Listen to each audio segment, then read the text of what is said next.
Welcome everyone. In this video we will discuss A Tiger in the Zoo by Leslie Norris. तो बच्चों, जैसा कि आप यहाँ पे देख सकते हो, पहले जो इंट्रोडक्शन में दिया गया है यहाँ पे, this poem contrasts a tiger in the zoo with a tiger in its natural habitat. The poem moves from the zoo to the jungle and back again to the zoo. Read the poem silently once and say which stanzas speak about the tiger in the zoo and which ones speak about the tiger in the jungle. यानी कि बच्चों, यहाँ पे जो बोला जा रहा है कि ये जो पोएम है, यहाँ पे एक कंट्रास्ट दिखाया गया है। किस तरह का कंट्रास्ट है ये? एक टाइगर जो कि जू में रहता है और एक टाइगर जो कि उसका जो नेचुरल हैबिटेट है वहाँ पे रहता है। इन दोनों में क्या अंतर है, ये दर्शाया गया है इस पोएम के माध्यम से। इसका जो राइटर है, जो पोएट है लेस्ली नॉरिस, वो हमें ये बताना चाहती है कि like human beings, animals also like freedom.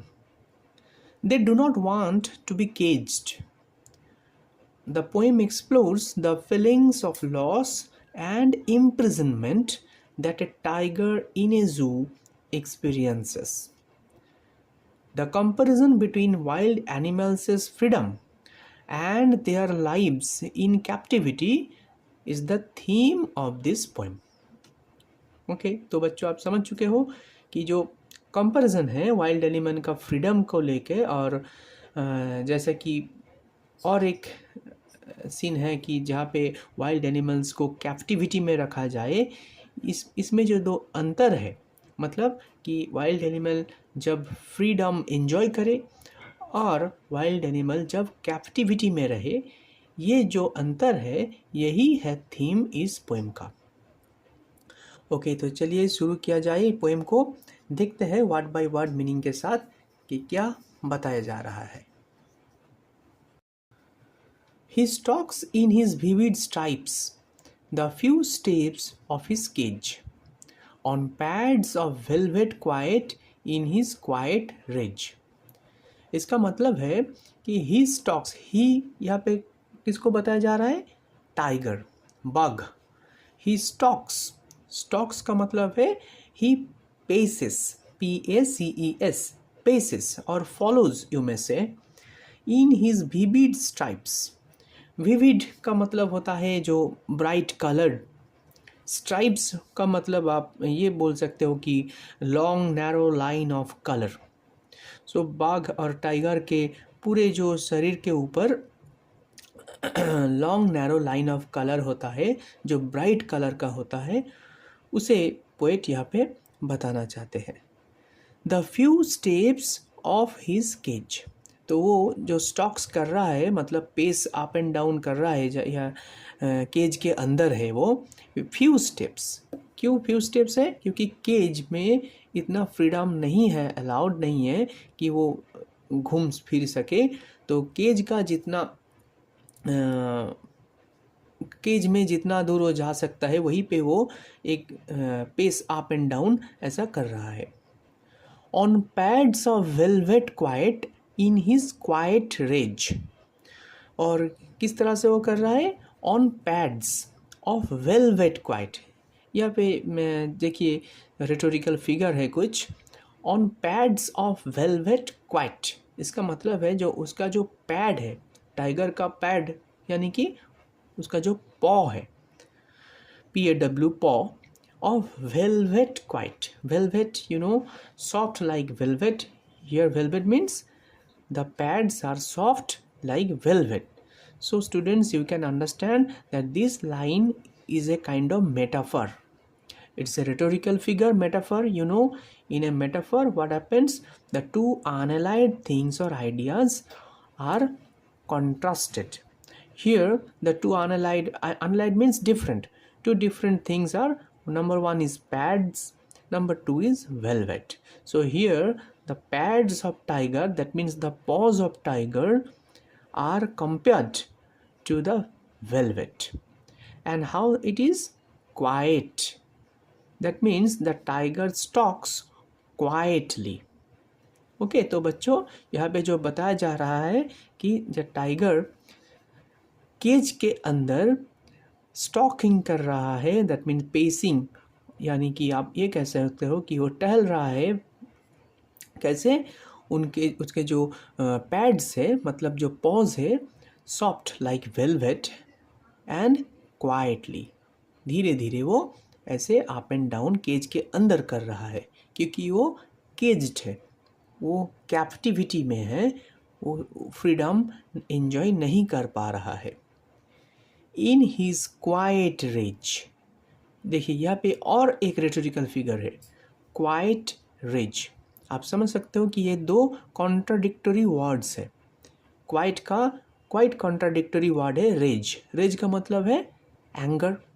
सो एक तरफ क्वाइट, एक तरफ एंगर, दोनों ऑपोजिट वर्ड है, और दोनों ऑपोजिट वर्ड जब जक्सटपोज्ड किया जाता है, मतलब एक ही पास इसको यूज़ करते हैं, तो इसको रेटोरिकल फिगर में बोलते हैं कि ये हो गया ऑक्सीमोरन। OXYMORON, oxymoron. क्यों हुआ? मैं फिर से बता रहा हूँ, आप नोट कर लीजिए। यहाँ पे दो कॉन्ट्राडिक्टरी वर्ड है, एक है क्वाइट, एक है रेज। क्वाइट का कॉन्ट्राडिक्टरी वर्ड, और आप ऐसा कह सकते हो कि एंटोनिम, क्वाइट का एंटोनिम हो सकता है रेज। रेज यानी कि एंगर। सो दोनों जो एंटोनिम है वो जक्सटपोज्ड हुआ है। जक्सटपोज्ड का मतलब एकदम पास इसको यूज़ किया गया है, तो इसीलिए क्वाइट रेज जो है ये एक रेटोरिकल फिगर बन गया, इसका नाम है ऑक्सीमोरन। ओके, तो पूरा जो स्टैंजा है 4 लाइन का, इसका मीनिंग क्या हुआ एक बार फिर से देख लेते हैं। He stalks in his vivid stripes, that means tiger is pacing in his vivid stripes, color, his bright color, the few steps of his cage. Why few steps? Because he is allowed only a few steps within the cage. He is not free to roam about on pads of velvet quiet. And how is he doing so? वो ऐसा कैसे कर सकता है? क्योंकि उसके पास pads है, मतलब पॉज है जो कि वेलवेट, जो काफ़ी सॉफ्ट होता है, और वो क्वाइट भी होता है, मतलब एकदम शांत होता है। जब भी वो कोई मतलब घात लगा के जब वो शिकार के लिए वेट करता है और धीरे धीरे आगे बढ़ता है, तो उसके पॉज में से कोई भी आवाज़ नहीं निकलता है। तो इसको भी आप ऐसे भी कह सकते हो कि quiet. In his quiet rage, but the tiger in this cage is quite angry. How quite angry? Because he is trying to control his anger. This is the meaning of this poem. In his quiet rage, that means he is angry definitely, but he is trying to pacify his anger. Okay. तो बच्चों ये हो गया fast stanza. हाँ, यहाँ पे आप rhyme scheme देख सकते हो। यहाँ का जो राइम स्कीम है ये हो गया ABCB, ABCB। ओके, ये हो गया राइम स्कीम। स्ट्राइप्स से ये एक हो गया, आप इसको पकड़ लीजिए, A हुआ। केज ये हो गया B, क्योंकि स्ट्राइप्स के साथ केज नहीं मिल रहा है। क्वाइट ये भी ना केज से राइम हो रहा है ना स्ट्राइप से हो रहा है, तो फिर हम इसको पकड़ लेते हैं C। लेकिन केज के साथ रेज राइम कर रहा है, मतलब इसको हमने पहले B सपोज किया था, तो ये भी हो गया B।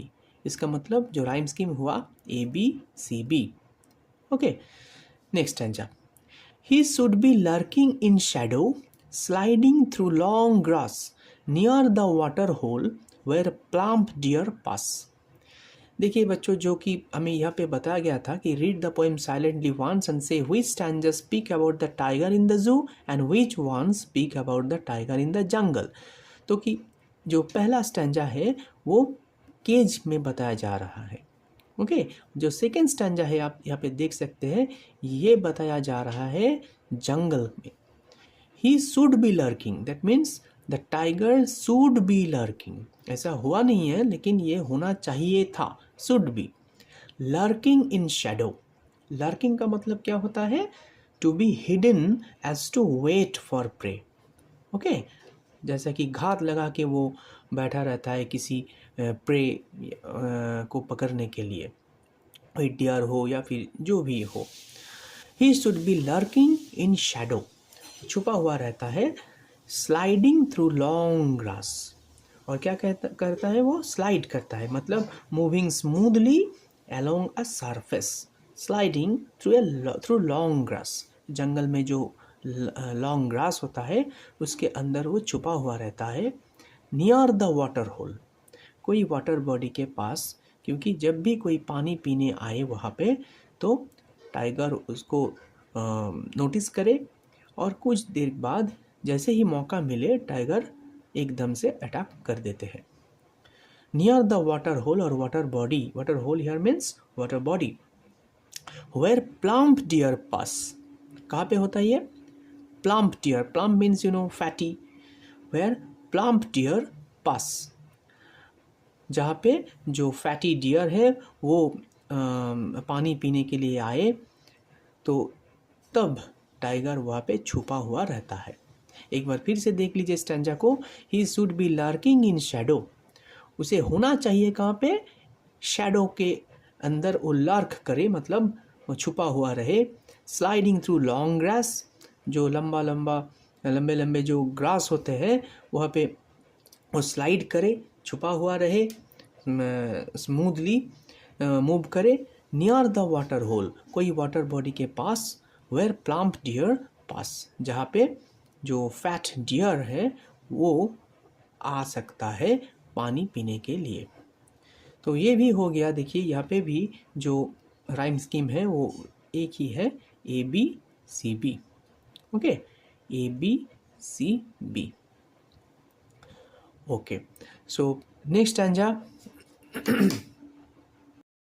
हाँ, पर नेक्स्ट स्टैंजा में जाने से पहले इसको अगर हम हिंदी में बताना चाहते, इंग्लिश में बताना चाहते हैं तो हम ये कह सकते हैं कि if the tiger was free he would have hid himself behind the long grass near the water bodies in order to catch fat deer as his prey.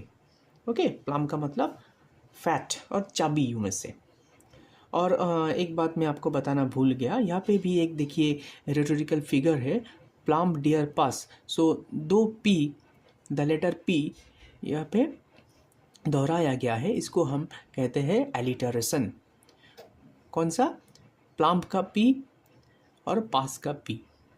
Plump में दो पी है लेकिन ऐसा नहीं कहते, एक्चुअली में होता क्या है कि दोनों वर्ड का जो लेटर होता है वो लेटर या फिर वर्ड ऐसा अगर रिपीट होता है तो उसे हम एलिटरेशन कहते हैं। यहाँ पे आप कह सकते हो कि प्लम्प का पी और पास का पी ये रिपीट हुआ है नियरली सक्सेसिव वर्ड में। ऐसा नहीं है कि एकदम सक्सेसिव वर्ड में ही होना चाहिए, नियरली सक्सेसिव वर्ड, मतलब यहाँ पे प्लम्प और पास के बीच में डियर वर्ड है लेकिन फिर भी हम इसे ले सकते हैं as alliteration. Okay, alliteration, ALLITERATION, alliteration. Okay, next stanza. He should be snarling around houses at the jungle's edge, bearing his white fangs, his claws, terrorizing the village.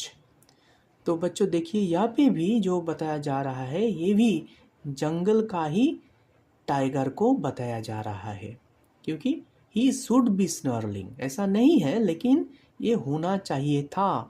He should be snarling around houses. Snarling का मतलब होता है warning sounds of animals.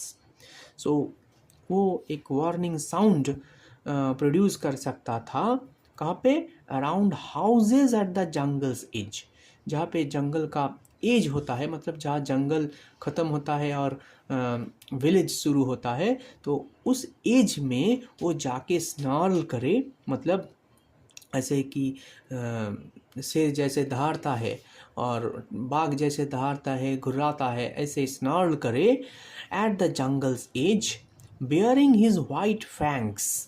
Bearing means uncovering. Uncover करे, दिखाए, his white fangs, उसके जो सफ़ेद fangs होता है, फैंग्स का मतलब होता है जो sharp teeth of animals. His clause, तो वो क्या दिखाए, वो दिखाना चाहते हैं, अनकवर करना चाहते हैं उसके जो सफ़ेद फैंग्स है, मतलब जो शार्प टीथ है, और हिज क्लॉज, अपने क्लॉज को भी दिखाना चाहता है।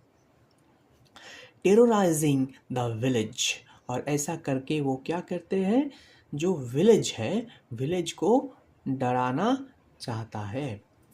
टेरोराइजिंग द विलेज, यहाँ पे विलेज का मतलब होता है विलेजर्स। ये भी एक रेटोरिकल फिगर है जहाँ पे विलेज को बताया जा रहा है, लेकिन इसका मतलब जो हो रहा है वो है villagers.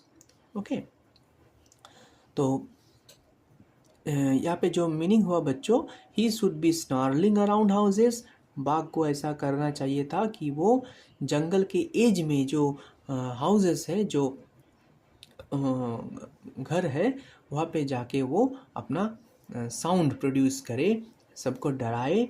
Bearing his white fangs his clause, और ऐसा कैसे करे वो अपना जो सफ़ेद टीथ है, शार्प टीथ है, उसका जो क्लॉज है, उसको दिखा के विलेजर्स को टेरोराइज करे, सारे विलेजर्स डर जाए इनसे। But he is locked in a concrete cell, his strength behind bars, stalking the length of his cage, ignoring visitors. लेकिन ऐसा नहीं है, जो होना चाहिए था ऐसा नहीं है। तो ये जो फोर्थ स्टैंजा है बच्चों, ये भी जू का ही है। But he is locked in a concrete cell, परंतु वो जो बाघ है, जो टाइगर है, वो लॉक्ड है एक कंक्रीट के शेल के अंदर, मतलब जो जू का 4 दीवार है उसके अंदर वो कैद है। ही स्ट्रेंथ बिहाइंड बार्स, उसके जो स्ट्रेंथ है, उसके जो पावर है, वो बार्स के अंदर है। ये भी एक रेटोरिकल फिगर एलिटरेशन है बच्चों, आप देख सकते हो बिहाइंड बर्ड्स, यहाँ पे बी लेटर रिपीट हो चुका है। इसके पहले भी कॉन्क्रीट सेल, यहाँ पे भी सी और सी रिपीट हुआ है, तो ये भी एक एलिटरेशन हुआ। Okay, stalking the length of his cage, ignoring visitors, वो क्या कर रहा है बिहाइंड द बर्ड्स, वो बर्ड्स का मतलब होता है केज। हाँ, तो स्टॉकिंग द लेंथ, स्टॉक आप ये वर्ड पहले आप देख चुके हो, या एकदम फास्ट लाइन में था stalks. Stalking the length of his cage, ऐसे ही अप एंड डाउन कर रहा है, गोइंग टू एंड फ्रो। हाँ, टू एंड फ्रो आप ये कह सकते हो, स्टॉकिंग आप ये कह सकते हो कि he was going up and down, और rather you may say better walking to and fro. Stalking the length of his cage, ignoring visitors, जो सारे विजिटर्स देखने आए हैं टाइगर को, वो उससे अनजान है, उसको कोई मतलब नहीं है कि कौन उसे देखने आया या नहीं आया, वो एकदम से इग्नोर कर रहा है अपने सारे विजिटर्स को। ओके, सो ये भी एक ही राइम स्कीम में है स्टूडेंट्स, जैसा कि पहले 3 स्टैंजा था, ये मैं बताना भूल गया था, लेकिन ये भी एक ही राइम स्कीम में ही है। ओके, लास्ट स्टैंजा देखिए। He hears the last voice at night, the patrolling curs, and stares with his brilliant eyes at the brilliant stars. That means बच्चों आप ये कह सकते हो कि ये स्टैंजा जो भी है, ये भी एक बार्स, बिहाइंड द बार्स मतलब जू का ही है। यहाँ पे टाइगर लॉक्ड है। He hears the last voice at night, रात में जो लास्ट वॉइस होता है वो भी वो उसे सुनता है। कौन सा voice? The patrolling cars, that means जो पेट्रोल करता है। ये वर्ड देखिए आप, पेट्रोल का मतलब होता है घूमना फिरना, गार्ड देना, विजिलेंट रहना। हाँ, patrol means to guard you में से, और टू विजिल, टू वॉच।